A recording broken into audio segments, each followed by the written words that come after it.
मंत्री के सामने निर्दलीय ने ठोकी ताल। मारवाड़ की राजनीति में हैंडपंप से आया भूचाल। पूरे देश में अगर इस वक्त सबसे ज्यादा बात किसी एक लोकसभा सीट की हो रही है तो वो है राजस्थान की बाड़मेर लोकसभा सीट। और इसीलिए आज बाड़मेर की पूरी सियासी गणित क्या कहती है ये आपको समझाते हैं और शुरू करते हैं बात चुनाव की।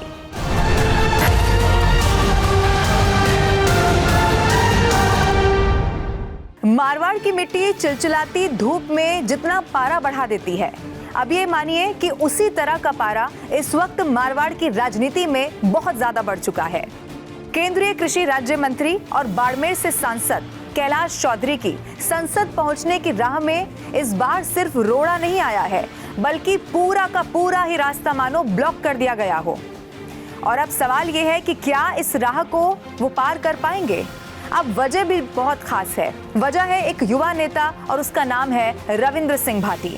जेएनयू में छात्र राजनीति से लेकर शिव सीट से निर्दलीय विधायक बनने तक और फिर राजस्थान विधानसभा के भीतर मारवाड़ी में शपथ लेने वाले रविंद्र सिंह भाटी इस वक्त इंटरनेट सेंसेशन बन चुके हैं। रविंद्र सिंह भाटी एक रैली करते हैं और भीड़ उस रैली में अपने आप पहुंच जाती है, बड़ी तादाद में लोग पहुंच जाते हैं। और ये देखकर आज बड़े बड़े नेता हैरान हैं और जिनके सामने रविंद्र सिंह भाटी ताल ठोक रहे हैं वो बहुत परेशान है। और आज इसी बाड़मेर सीट की सियासी गणित क्या कहती है ये मैं आपको समझाने वाली हूं। और इसीलिए दो चेहरों की हम बात करेंगे, एक है कैलाश चौधरी और दूसरे रविंद्र सिंह भाटी। इनके बारे में बहुत अहम बातें मैं आपको समझाने वाली हूं। तो शुरुआत हम करते हैं सबसे पहले रविंद्र सिंह भाटी आखिर है कौन ये मैं आपको बताती हूँ। राजस्थान के शिव से ताल्लुक रखने वाला एक शिक्षक का बेटा जो सबसे पहला रिकॉर्ड अपनी छात्र राजनीति के दौरान तोड़ देता है। और ये बात 2019 के वक्त की है, जब रविंद्र सिंह भाटी ने जेएनयू यानी कि जय नारायण व्यास यूनिवर्सिटी से अध्यक्ष का चुनाव लड़ना चाहा और एबीवीपी से टिकट की मांग कर दी, लेकिन एबीवीपी से टिकट मिल नहीं पाया। असल में यहीं से ही उनके राजनीतिक करियर की बहुत धुआंधार शुरुआत हो गई।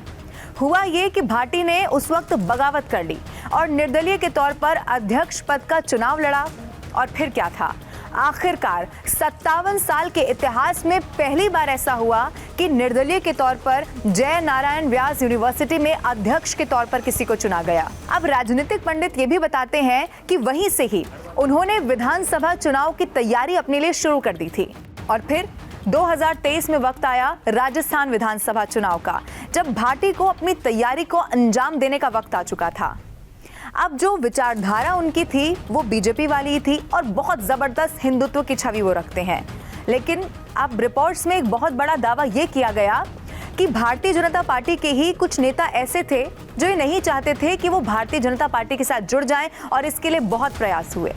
लेकिन भाटी कामयाब हुए, प्रयास फेल हो गए और भाटी ने बीजेपी ज्वाइन कर ली।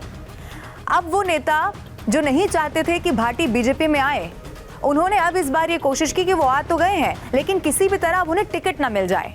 और इस बार हो गया ये। शिव से भारतीय जनता पार्टी ने बाड़मेर बीजेपी के जो जिलाध्यक्ष हैं, उनका नाम है स्वरूप सिंह खारा, उन्हें टिकट दे दिया। अब ये वक्त वो था जब दूसरी बार रविंद्र सिंह भाटी बगावत पर उतर आए और फिर एक इतिहास उन्होंने फिर से रच दिया। शिव से निर्दलीय ताल भी ठोकी और विजयी भी हुए। शायद वो नेता जो चाहते थे कि टिकट ना मिले, उन्हें भविष्य में होने वाली इस युवा शक्ति का आभास वहीं हो गया था। यहां तक भी सब कुछ ठीक चल रहा था। मैं आपको बताऊं कि निर्दलीय जब वो जीत गए उसके बाद भी उन्होंने भारतीय जनता पार्टी को समर्थन दे दिया। उसका कारण ये था कि बीजेपी की विचारधारा वो रखते थे और पीएम मोदी के वो बहुत फैन रहे हैं, उन्हें बहुत पसंद करते हैं। लेकिन फिर एक हैंडपंप ने पूरा का पूरा सियासी खेल बिगाड़ दिया। बिल्कुल सही सुना आपने, हैंडपंप। दरअसल राजस्थान जलदाय विभाग की तरफ से 14 मार्च 2024 का वो दिन था जब एक पत्र बाड़मेर को लेकर वायरल हुआ। अब ये जो पत्र है, लेटर है, उसमें विभिन्न विधानसभा क्षेत्र में पेयजल किल्लत को दूर करने के लिए जो नेता हैं उनके डिजायर के हिसाब से हैंडपंप को मंजूर होने की जानकारी मिली। बस इसी जानकारी में सारा का सारा सियासी पेच फंसा हुआ है और अब मैं आपको वो लेटर दिखाती हूँ। इस लेटर को आप बिल्कुल ध्यान से देखिए।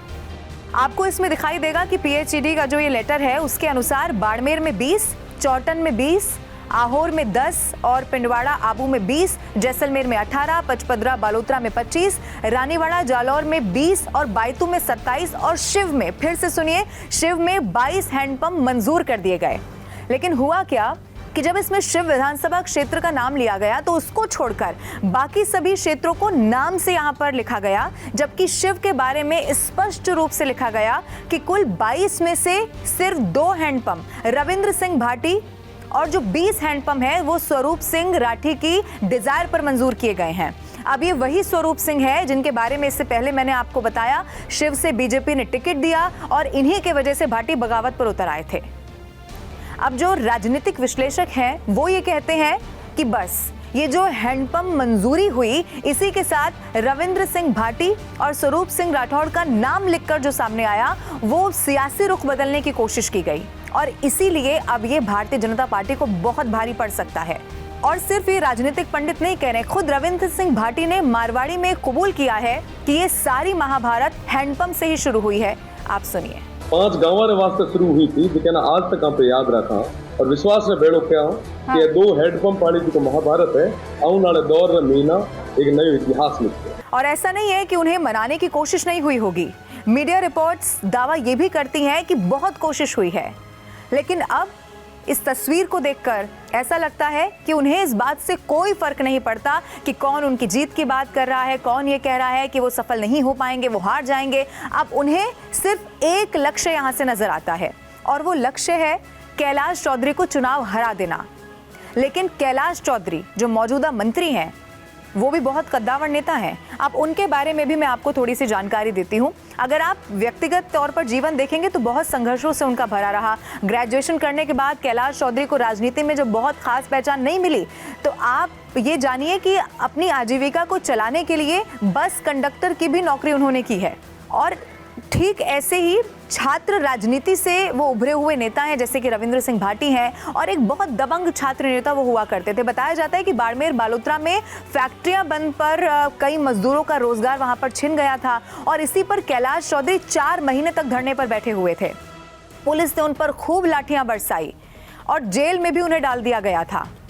लेकिन कहा जाता है कि जब ये भूख हड़ताल उन्होंने की तो इसी के बाद एक टर्निंग पॉइंट राजनीतिक करियर का उनका देखने को मिला। अब राजनीतिक सफर उनका कैसा रहा ये भी मैं आपको बताती हूँ। 1999 में पार्षद का उन्होंने चुनाव लड़ा लेकिन वो हार गए। फिर 2004 में जिला परिषद वो सदस्य बन गए और फिर 2023 में बायतू से विधायक बन गए। फिर 2018 में भी बायतू से ही विधानसभा का चुनाव उन्होंने लड़ा, लेकिन कांग्रेस के दिग्गज नेता हरीश चौधरी के सामने इस बार वो हार गए।